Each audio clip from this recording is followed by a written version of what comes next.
think the first thing you want to consider with buying is most people think about the cost of designing and building an exhibit. Hmm. They don't necessarily think about the cost of owning it and using it, right? And so Yeah. when you do that, what am I talking about? Well, if I own something, and let's just say you're in a 200 square foot space, so you're in a 10 by 20, or maybe you're in a small 20 by 20 island. You've got two or three crated exhibit properties, and maybe a skid of some loose stuff, plus a couple rolls of carpet and pad. Um, so I'm gonna, not a lot of companies have the room to store those properties at their own facility. So you got to pay somebody to store that. And if it's an active exhibit, I find that active trade show exhibits need dedicated personnel managing those. That's the logistics of, checking it in and out and pulling and prepping it and getting it ready and coordinating shipments and following up and making sure it gets there. It's kind of like owning a house versus renting a house, It is. where overnight yeah, I bought the house and my money's going towards equity, and then all of a sudden, like, panel goes out, or I just fixed a garage door. Yeah. You got to pay $650 to get the garage door opener Well, replaced, and and it's then funny, owning one of the cities where I own the building, and so, you own a house, you own a building, you we know that there's a lot of unexpected costs in the trade show world. So, we have this retaining pond in Florida, right? Mhm. Every property has an area that you get enough rain 6 months a year during hurricane season, that the water has to have a place to run off from your parking lots and your driveways and stuff. So it goes to a retaining pond. Well, we have one on our property just for our building, and it works great. It'll fill up on a rainy day, and it'll be gone 2 hours after the rain stops. Works great. All of a sudden, one day, the city official comes in and says, "It's time you have to redo your retaining pond, have it serviced and maintained," and gave me an estimate about $12,000. I said, "This is crazy. It works. There's nothing wrong with it." He said, "Everybody here, this is the area. It's been 10 years. No one mentioned that when I bought the property. It's been 10 years, and you're going to have to do that." And I go, "Okay, well, I'll do it when there's a problem." He goes, "Sir, now that I'm here and you've been notified, for every day you delay in making progress, it's a $1,000 a day fine." So he forced me. I couldn't ignore that. My point is cost of Wow. ownership. You don't always Yeah. understand what that is. I thought about the design and the buying of the building. I didn't think about the cost of owning it and maintaining. Right. So, So what are the things that pop up on the trade? Like, if I own my booth, yeah, we've done 4 shows this year. yes. We're going into a new year. What are the things that I'm gonna have to think about in terms of maintenance Okay. or repairs that come up frequently? So, do you own a car? I do own Okay. a car, So, yeah. what are the typical maintenance things that you take care of on your car? Well, you have the routine maintenance. So at Which would be, 75,000 miles, you change your timing belt right, and you get new spark plugs oil, and new right, tires, oil right, change. Yeah, brakes, right? brakes. The Yep. longer you drive it, the more it goes, the faster those Yeah. things are gonna have to be replaced. So if you tell me you do 4 shows, Khalil, and they're in San Diego, and they're in Miami, and they're in Chicago, and they're in San Francisco, and So shipping costs is you something that you store got to your consider. stuff in Oklahoma City, and you go, Yeah. "Oh, it's center of the country." But you know what? Your exhibit has traveled 21,368 miles in that annual show season. Anything that travels that far is going to need maintenance. So what shows up? You have laminated walls and counters that get chipped and scratched and dinged. So those may need to be repaired. Your crates, which really are designed to take the bulk of the beating, crates need to be rebuilt and repaired often. It literally could happen every time it goes out. If you've ever seen the way forklift drivers slam things around, the way things are moved on and off trucks, sometimes it's pulled off 2 or 3 times on the way to your show from Oklahoma City to San Francisco, or a couple of times on the way back, and that's all an opportunity for damage.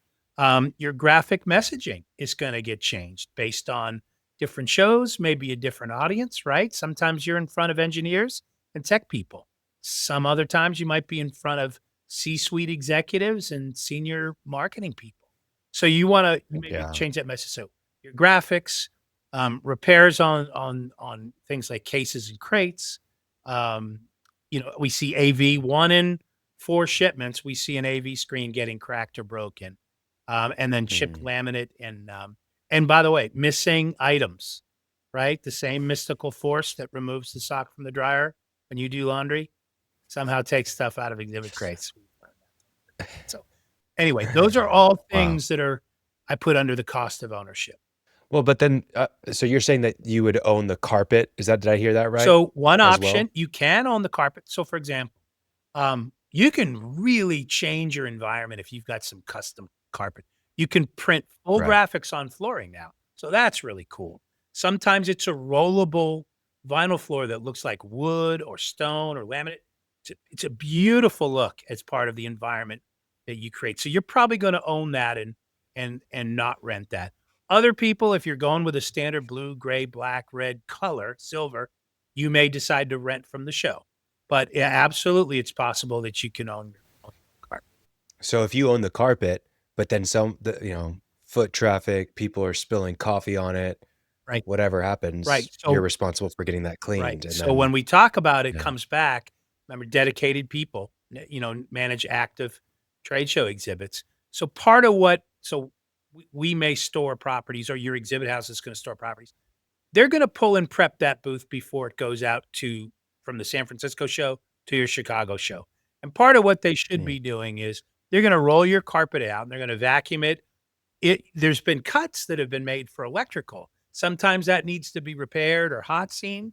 If you're using the same configuration and the cuts are in the same place, maybe they don't, but they could get out of hand in terms of it's become a bigger rip or seam than you wanted. So that's just one example on the flooring of what you might have to repair. And then you're going to be inspecting a lot of the physical properties for scratches and damages, nicks and chips. Is there like a, you know, I'm I'm planning on buying, we're doing 4 shows, it's gonna make sense. Is there like an annual budget should have for maintenance? Like one of the things that, we bought our home 5 years ago, and I remember whenever we were buying our home, like save 20%, put 20% down, you'll avoid the mortgage insurance. Yep. Your payment will be much lower, and be more feasible for you to make on a monthly basis. But I wish someone would have said, "Hey, save 40%, like double your down payment so Yeah. that when you have to upgrade your panel because it's not up to code, you can do it. And when you want to put new landscaping in, you can do it. And when the tree falls in the backyard, you can get someone to Yeah. figure it out No, and great. all that kind of stuff." So like is there a percentage Yeah. that you recommend Great, setting great aside for question. maintenance? Yeah.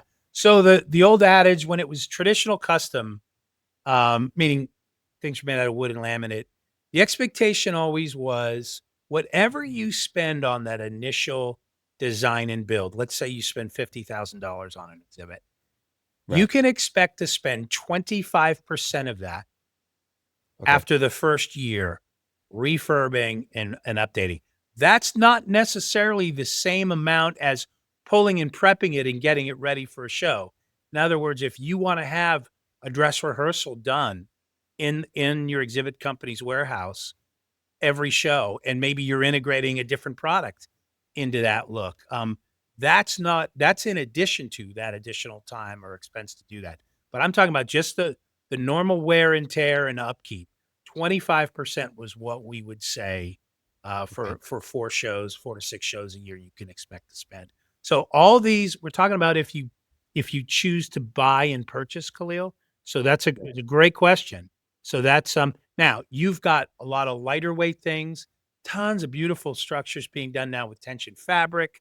Um, Problem with tension fabric, it's so you don't have the architecture that can get chipped and damaged.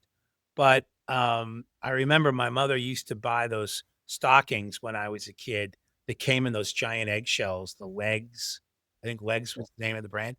And boy, would she scream bloody murder if there was a run and it's I can't wear these anymore because there's a run. Well, we can see things like that might happen with a beautiful, 20-foot mural.